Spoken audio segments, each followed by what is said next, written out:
92% of households that join Peloton early in the year are still active a year later. Yeah, if you like cycling to EDM. Not just EDM. Try cycling to Broadway hits, take a scenic hike in Iceland on our treadmill, or row to some 80s jams. Because I have so much free time. Whether you have 30 minutes or just 5, Peloton can fit any schedule. 92% stick with it. So can you. Try Peloton tread, row, or bikes risk-free with a 30-day home trial. New members only. Not available in remote locations. See additional terms at onepeloton.com/home-trial. When it's time for an adventure on the open highway, one quick call to American Family Insurance gets you headed in the right direction. Our Travel Peace of Mind package is there if you encounter a bump in the road. From roadside assistance to rental car coverage, we have you covered. Find a local agent or get a quote at amfam.com.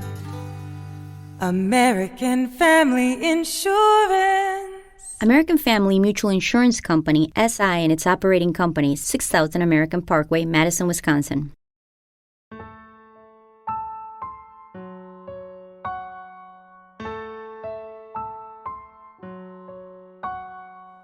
Live from Liverpool, The Dark Paranormal, Season 10.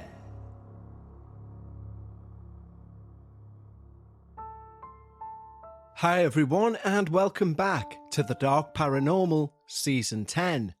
We're already at Episode 7, meaning there's only 3 more episodes to go of this season. Doesn't time fly? A huge thank you to everyone who's reached out following last week's episode, and also a huge thank you to everyone who's already started submitting their true paranormal experiences for Season 11.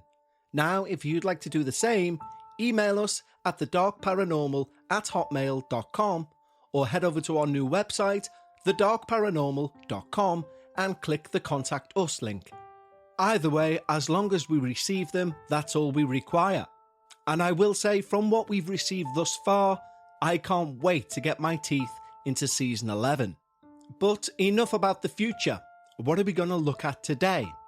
Well, today we have another cautionary tale about dabbling with divination. It's often been said that when you're at your lowest point is when the darkness will come and try and find you, feeding off your misery, your hopelessness, your despair, and your depression. But what do you do when you believe you've made contact with a true loved one? Someone you believe is reaching out a helping hand? Well, as anyone who's been in that experience will tell you, the first thing you will do is reach out for that safety net. And that's exactly what our listener done today. However, the safety net wasn't exactly what it was made out to be. But before we move on to today's true paranormal listener experience, we of course need to say a huge thank you to our team over at Patreon.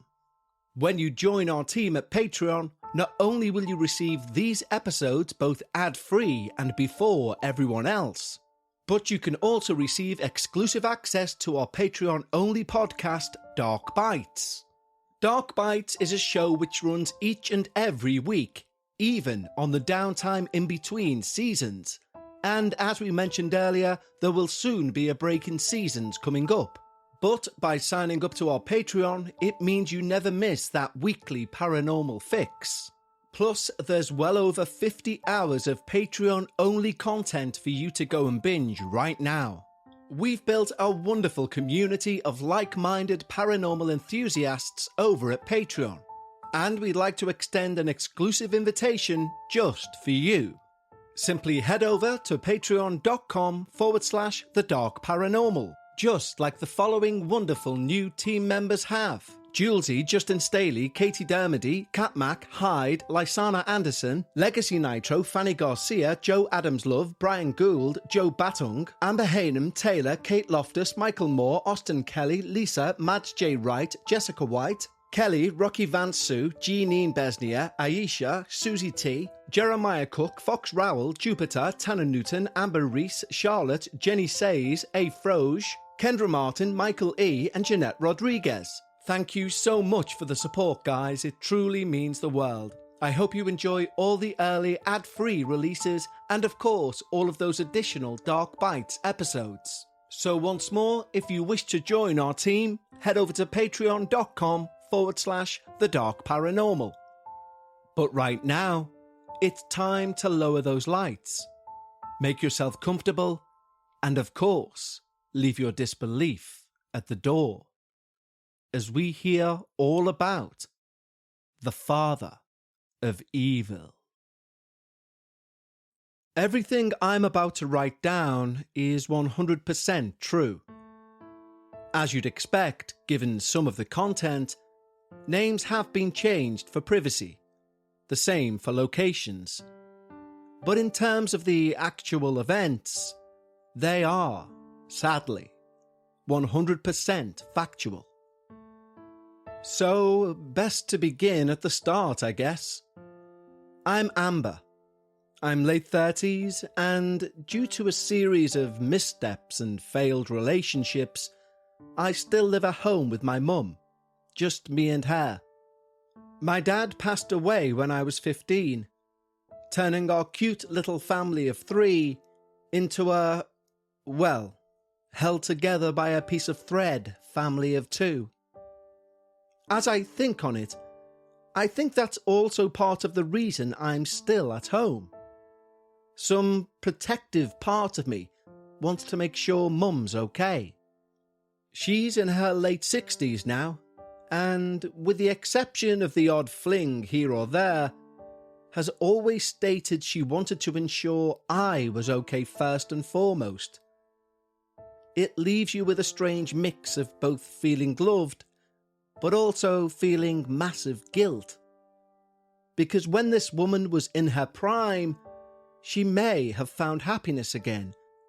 And being, well, in all honesty, not the nicest of teenagers, part of me thinks I'm responsible for her never having that. But that's where we are. That's our situation. And that's how we still are to this day. Our roles well defined. My true paranormal experience began around 2 years ago. You see, a guy from where I worked was suddenly dumped by his girlfriend. And completely out of the blue, he began to show an interest in me. I should say this came as a shock, a very flattering one at that. You see, he was a 10, and I mean a 10. Not only in looks, but in personality, kindness, you name it. Now, I'm at best a 6.5, and I also had a few years over him. Plus, and it's a big plus, I had a boyfriend at the time. But anyone's head would be turned by this guy. Seriously. It was clear to me that this had to be a rebound thing, right? Plus, once again, I was in a relationship. That said, as pathetic as this sounds to say, I've had full experience in being someone else's stepping stone, whilst they regroup, dust themselves down, pick up where they left off, and head back to the 10s with a thumbs up. In addition, this guy was actually a good friend for years prior to this shift in dynamic. So, believing I was going into this eyes open, I was happy to bring up my old tool bag of tricks to help them back on their feet, meet for a few coffees, etc. The way I viewed it was if I could make my friend feel better about himself, help him see what everyone else did, and give myself a much-needed ego boost at the same time, then win-win. But coffees, nothing more. Although my relationship was in a bad place at the time too, I was still in a relationship. I just had to be careful to not fall. Just don't fall. Well, I fell. And I fell hard.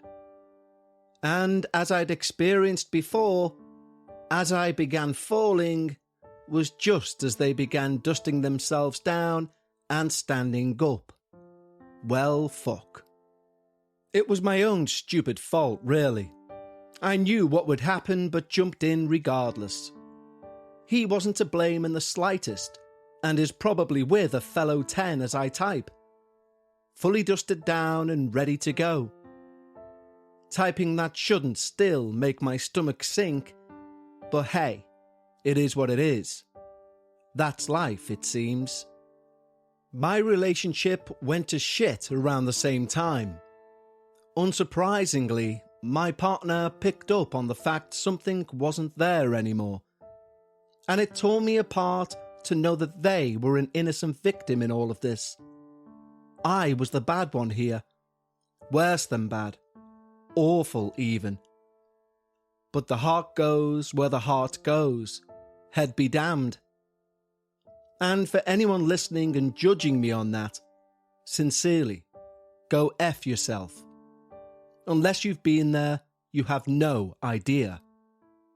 So, now single, and probably at the lowest point of my life in a long time, I went into zombie mode. It's funny how being emotionally drained can make you focus on the most menial of tasks. I guess it's a distraction tactic. That said, my mum and I began to form more of a relationship, what with me not leaving the house. We completed jigsaws. Hell, I even started knitting with her. But every night, I would lay wide awake, and even at almost 40, would cry for my dad, wishing he was still here, knowing he would, somehow, make this all better. I had one true friend, Emily. But Emily herself had issues. She had an addictive personality, which had, in turn, found her being pulled over for drink driving. And she was currently midway through her driving ban and community service when she knocked at the door. "You're not answering my texts, so I thought I'd front you on your doorstep," she joked, shaking a pack of beer. Beer was an acceptable evil out of what she'd faced and conquered, mainly liquor and pills, which she'd almost killed herself with. But thankfully she'd kicked both of those habits. I smiled and opened the door, and we sat in my room and drank, and I spilled my guts over everything that had happened over the last few months, and how I was now basically a recluse through choice. The drunker I got, the angrier I got. With myself, with my situation, with being such an idiot in the first place. I teared up into an almost shaking rage before collapsing, head in hands, and exclaiming how I'd cried for my dad every night for the last God knows how many nights. Now, God bless her, she has her faults, but Emily hates seeing me upset, and, her being as drunk as I was, she jumped to her feet. "Okay, let's ask him." She went over to my small bedside table and dragged it in between us on the floor, pulled a sheet of paper from a nearby folder, and began to write the alphabet around the edge of the square. "A Ouija board? Really?" I laughed, taking another swig of beer. Emily stopped writing and pulled a serious face. "Dude, this shit works. My cousin does it all the time." She carried on writing the letters. Okay, she said, looking around.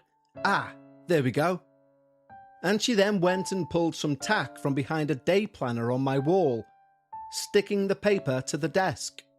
"Okay, go and get a glass, a shot glass if you've got one," she said. And so I did as I was told. When I returned, Emily had thrown my red blanket over the lampshade, giving the room a deep, dark red glow. "Really?"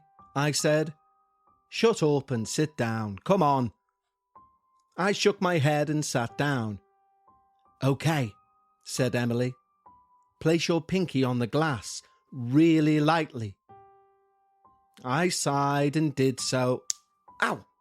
I got a really painful and sharp static shock off the glass and pulled my hand away. See? Nodded Emily. I pulled a really face and put my finger back on the glass. Emily cleared her throat and began. Dear Spirit World, we wish to make contact with Amber's father. Shh, I immediately said. What? Emily whispered back. Firstly, what's with the voice? And second, I don't want Mum to hear all this shit, okay? Okay, Emily replied. And don't swear whilst we're on the board, she finished. I rolled my eyes, rapidly losing tolerance for this game already. The glass began to move. Emily smiled an excited smile, as if to say, told you so. The glass moved to H. Are you pushing that? I whispered. Emily shook her head as the glass continued to move. I noticed Emily's eyes grow wide, and I looked down. Her finger wasn't on the glass. It was only mine. But the glass still moved. I pulled my finger off in panic. I wasn't moving that. What the fuck? That just said hi, Emily shouted, pointing at the board. And that last letter was all you. Emily looked really freaked out. I've never seen anything like that. She grabbed her coat. I need to be going. I stood up. Seriously, because of that? No, I'm up early.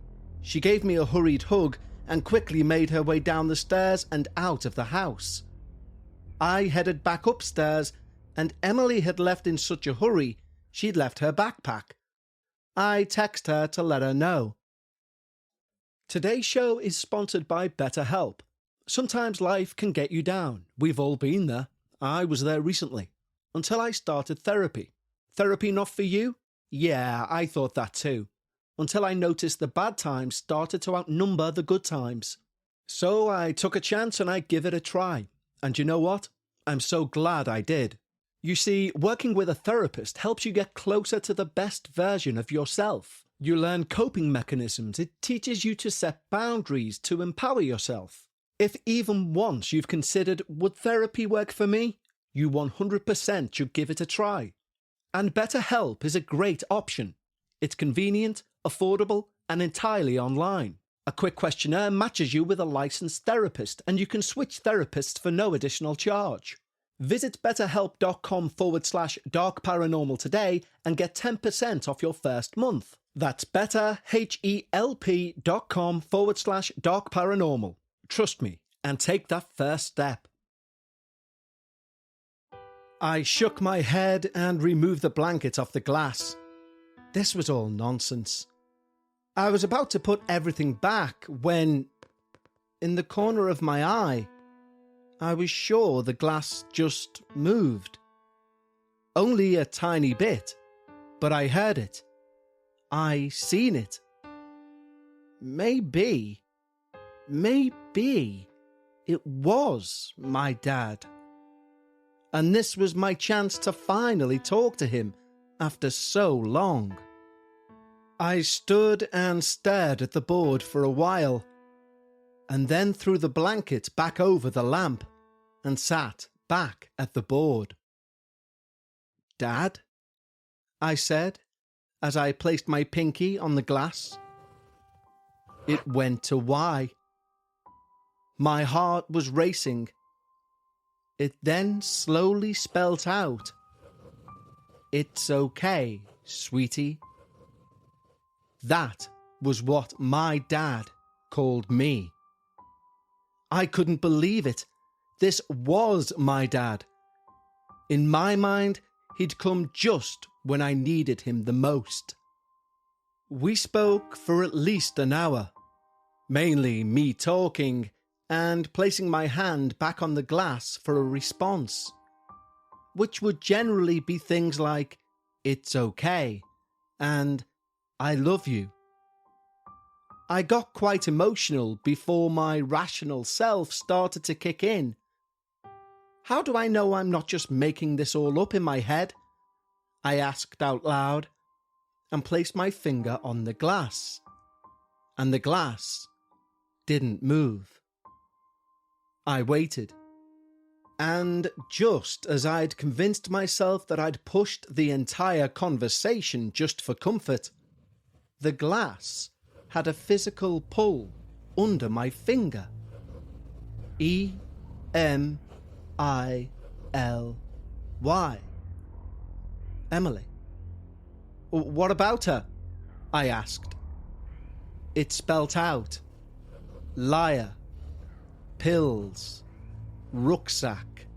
I glanced over to Emily's bag. I couldn't search it, could I?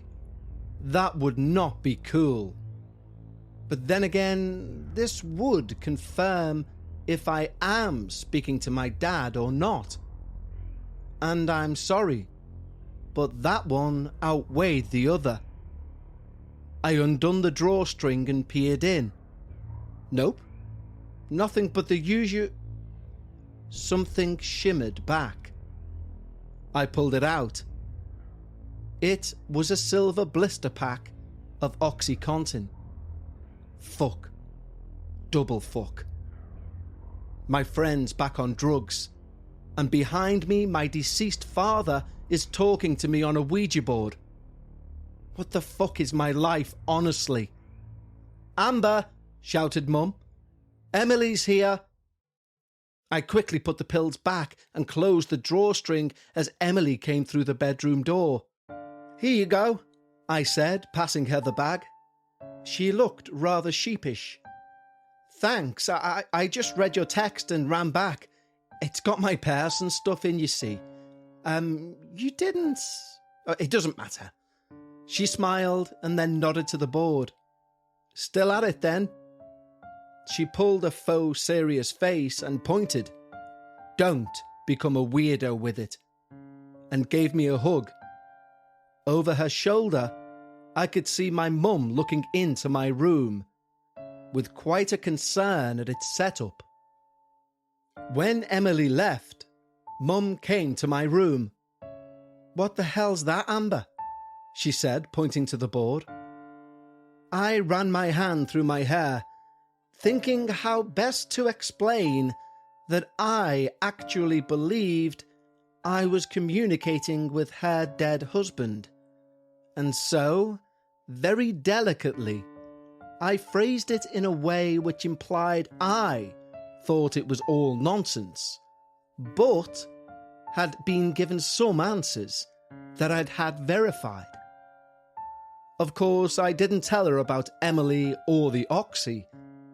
Mum's face was frozen with bewilderment, but likely down to our last few weeks of jigsawing and knitting, it was almost like she felt obliged to give it a go. So she knelt opposite me, and she said, You know this is all nonsense, right? I nodded enthusiastically. Oh, obviously. But maybe ask it something only Dad would know. Mum frowned at the suggestion, but then said, Okay, what month did Alan propose to me? You need to place your pinky on the glass, Mum, I said, as I did so myself.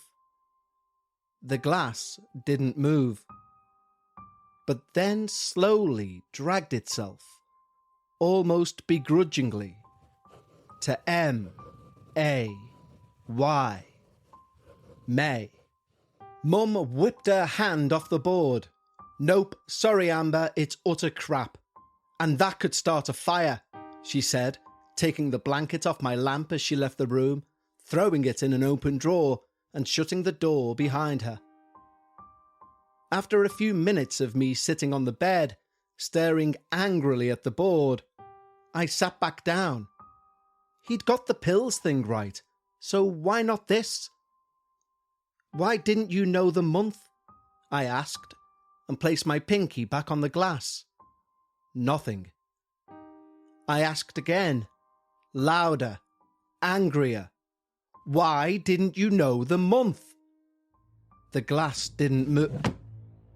The open drawer to my left slammed shut by itself.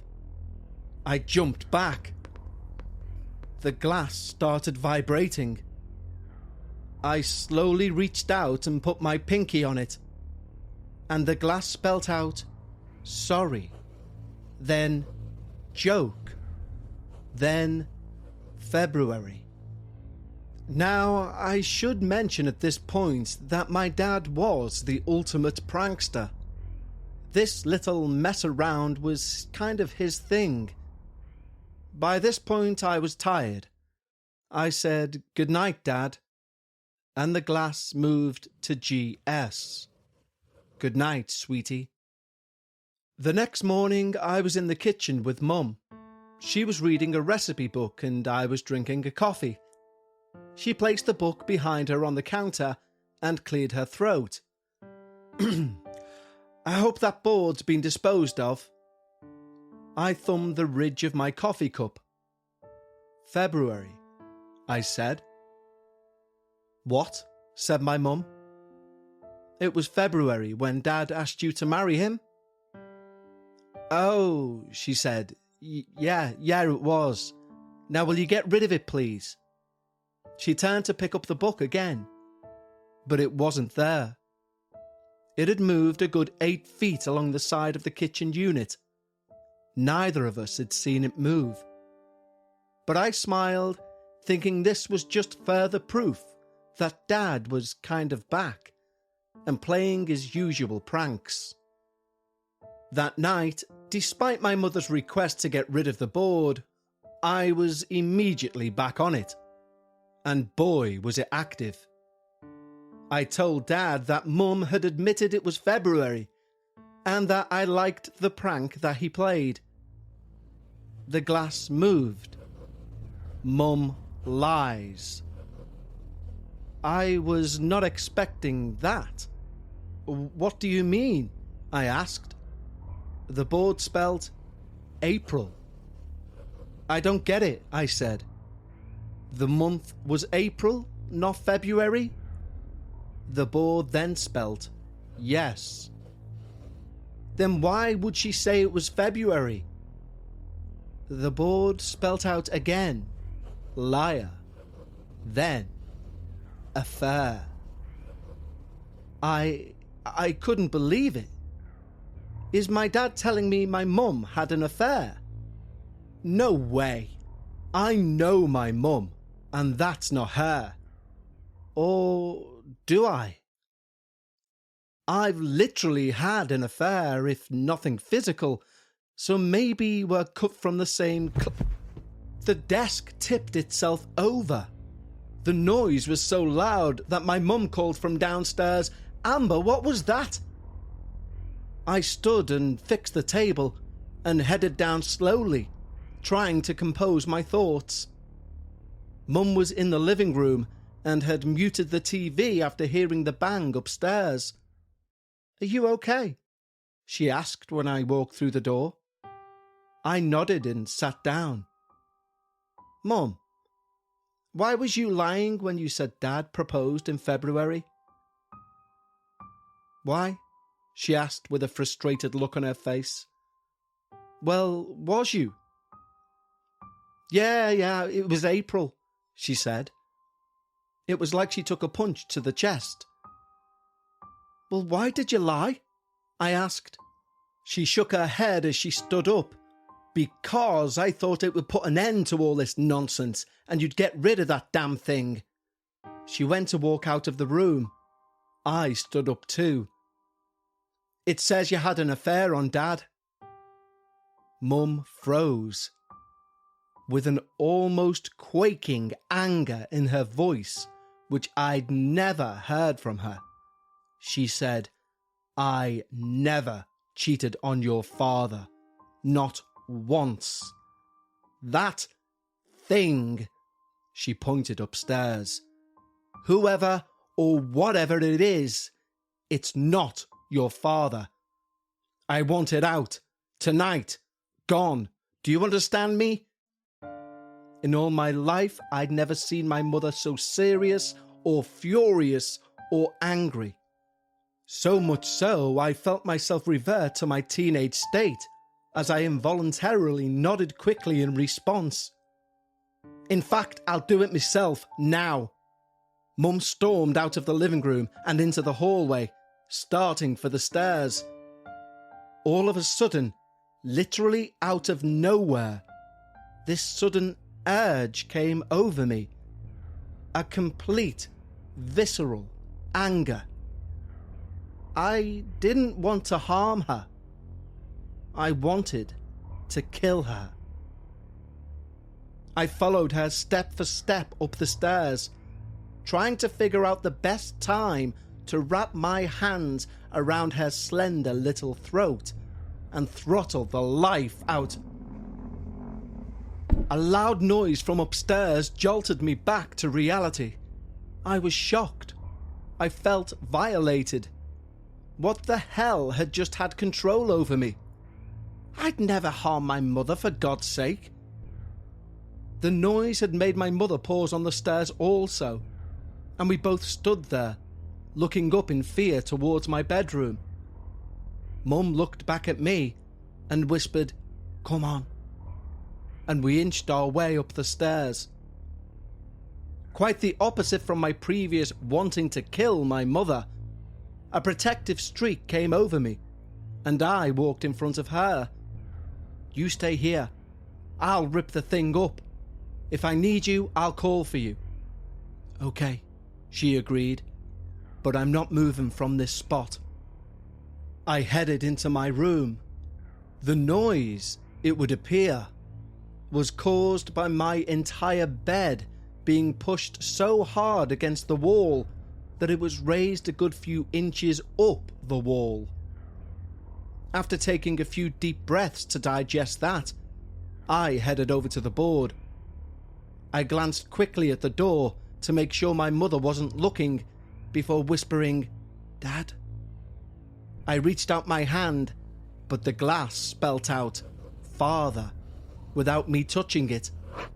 There was a heavy weight in the room, literally all around me. My dad wouldn't cause this entire scene. "Are you my father?" I asked.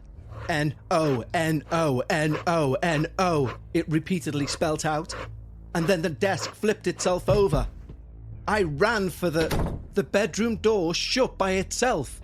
My mum opened it on the first try, walked over to the board and ripped it to pieces before grabbing my arm and leading me downstairs, where we both spent the night.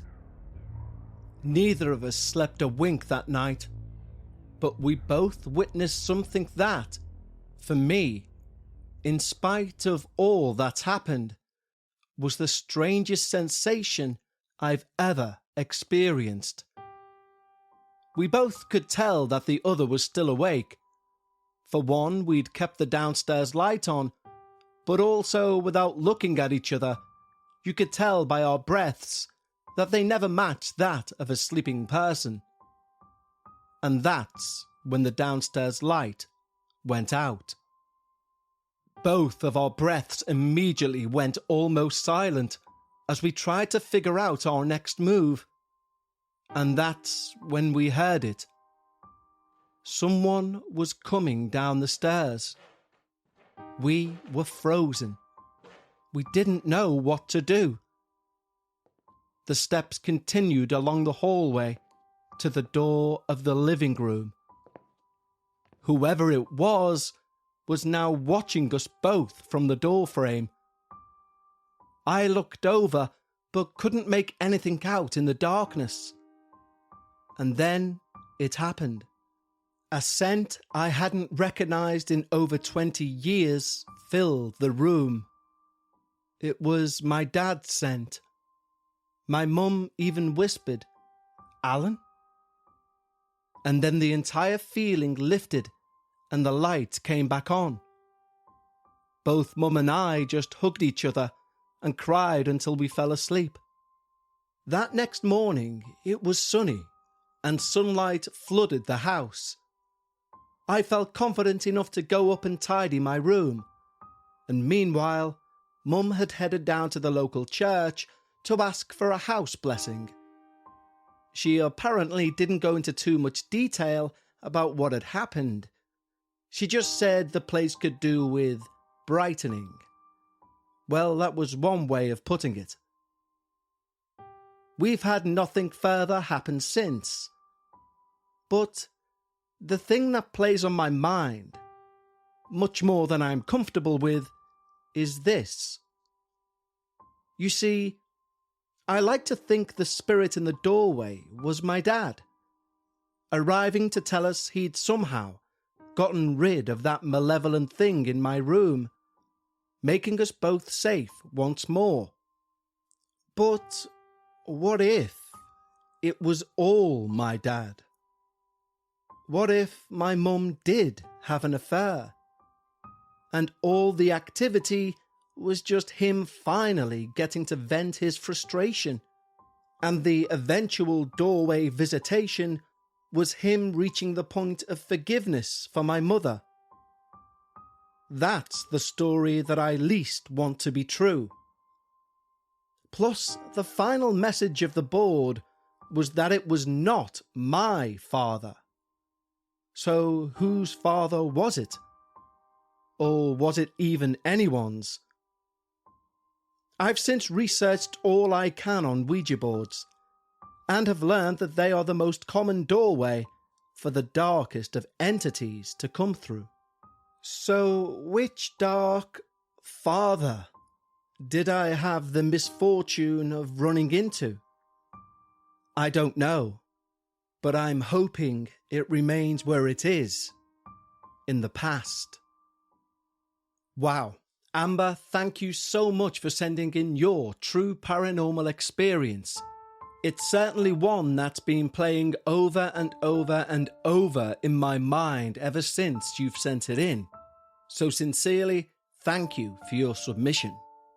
And now it's time for a call out. Don't forget, guys, we're rapidly heading towards season 11. And although the slots are rapidly filling up, there's always space for an amazing true paranormal experience. So please, send yours in to thedarkparanormal@hotmail.com or visit our website, thedarkparanormal.com, and click the Contact Us link. So that concludes episode 7 of season 10. For our Patreons, I'll speak to you again on Sunday for another instalment of Dark Bites. And for everyone, I'll see you here next Friday for episode 8.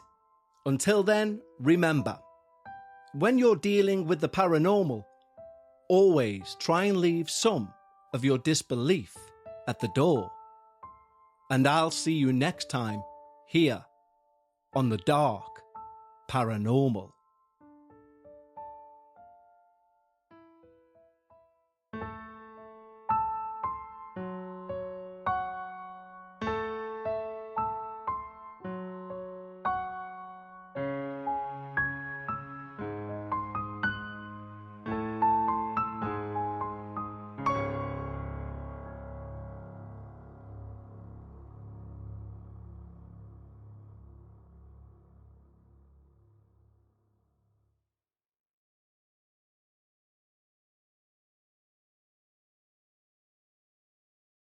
Get ready, because Scott's is taking over Daylight Saving Time. It's such a big event that we're calling it Day-Long Saving Time. And now it's got real savings. In fact, it's the biggest deals of the year. Audacious? Absolutely. So don't wait. Stock up early and you'll be able to save up to $20 on Scott's Triple Action and Easy Seed products today at the Home Depot and Lowe's.